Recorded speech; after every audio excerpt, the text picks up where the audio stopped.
Here's the amplifier out of the 57 Magnavox. It's a Continental console. This was about a year before they had stereo consoles. So this one actually has a tiny little add-on amplifier for the second channel.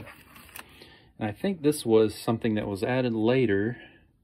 I don't know if it originally came with this, but this is amp 177 AAA. This is interesting because it has this little octal socket right here that plugs in to one of the sockets for one of the power tubes here.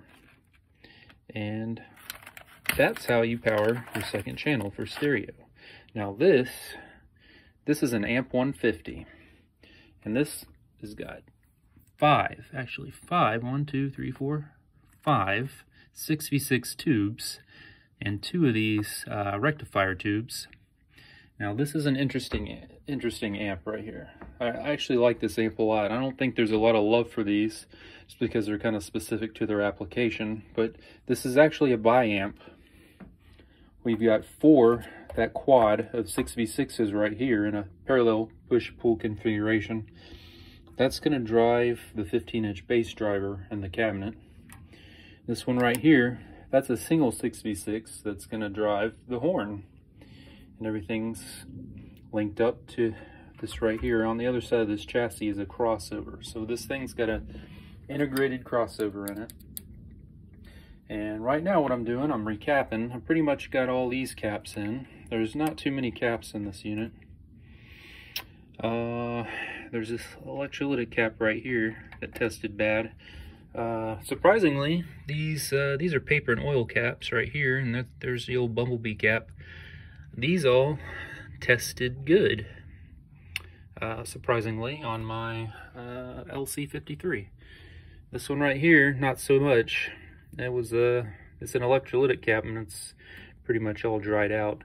And probably same goes for these.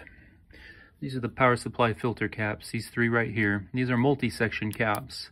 So there's two sections in one of these caps. There's a 10 microfarad and a 30 microfarad.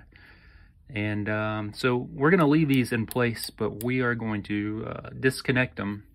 And I'm about halfway through this now.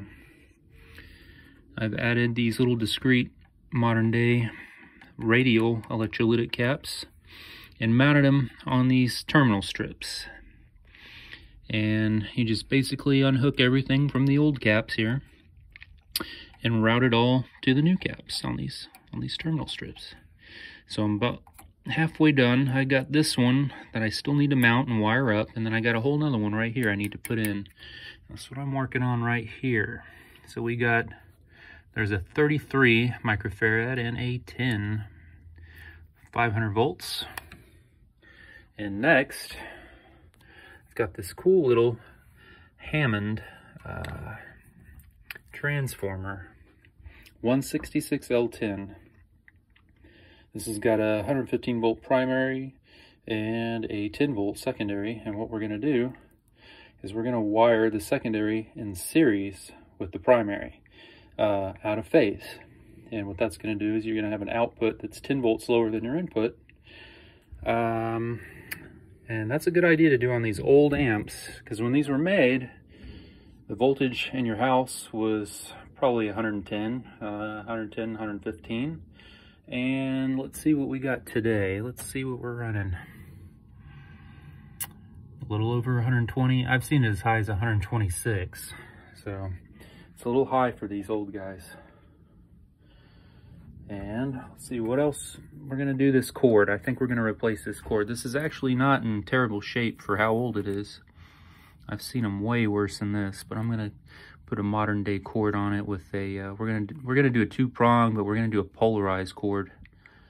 And then I think I gotta figure out where I'm gonna put all this stuff, but we might put a panel mount fuse right here, or maybe right here, depending on how much room we have. And this is the original power transformer right here, and we'll probably put a terminal strip in here somewhere to help wire in this transformer too.